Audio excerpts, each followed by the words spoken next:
La question énergétique, aujourd'hui, elles sont remontées quelque part dans le débat politique en haut de l'agenda. L'énergie, si personne n'y prête attention, elle va exploser en termes de coûts. Si on ne bosse pas sur la maîtrise de l'énergie, à un moment donné, on aura une très grande précarité. Ce sera dramatique si on ne fait rien. Si on ne fait rien, ça peut être extrêmement dangereux. Si au contraire, on s'en sert comme opportunité pour modifier tout un tas de choses, pour essayer de faire en sorte d'avoir des comportements plus sobres, plus cohérents sur nos consommations, nos déplacements, etc., ça peut vraiment être une chance. Les collectivités ont des compétences en matière d'urbanisme, d'aménagement du territoire, des déplacements, des transports, traitement des déchets. Tout ça, elles ont la possibilité de peser sur la moitié des émissions de gaz à effet de serre français.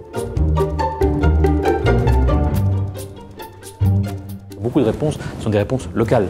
Sur l'efficacité énergétique, c'est de la réhabilitation thermique des logements, c'est la mise en place de réseaux de distribution de l'électricité, c'est une organisation différente des transports. Donc tout ça, ce sont des sujets qui sont locaux. Et puis c'est la production d'énergie le plus possible à proximité du lieu de consommation. Et encore là, c'est une question locale. On a été les premiers en Picardie à faire une chaufferie bois.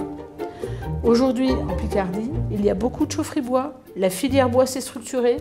Les artisans qui sont dans cette filière, les artisans forestiers ont trouvé des débouchés. Engager toutes ces mutations coûte de l'argent.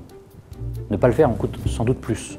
Mais le problème, c'est que l'inaction, le coût de l'inaction, on le paiera dans 10 ou 20 ans. Alors que là, il faut débourser maintenant. Donc la question, c'est comment on est capable de mettre en place des dispositifs vertueux qui nous permettent de débourser maintenant de l'argent, qui nous évitera d'en dépenser plus demain. Et pour être performant jusqu'en 2050 et j'ai envie de dire jusqu'en 2100, il va falloir une vision. Il va falloir que les élus insufflent véritablement, donnent une vision très claire de ce qu'ils veulent dire, de ce qu'ils veulent faire faire. Le conseil que je donnerais, c'est celui-là, c'est réfléchissez, soyez audacieux. N'ayez pas peur, quoi. Même si c'est des petites mesures, finalement, au bout du compte, vous allez réussir à convaincre.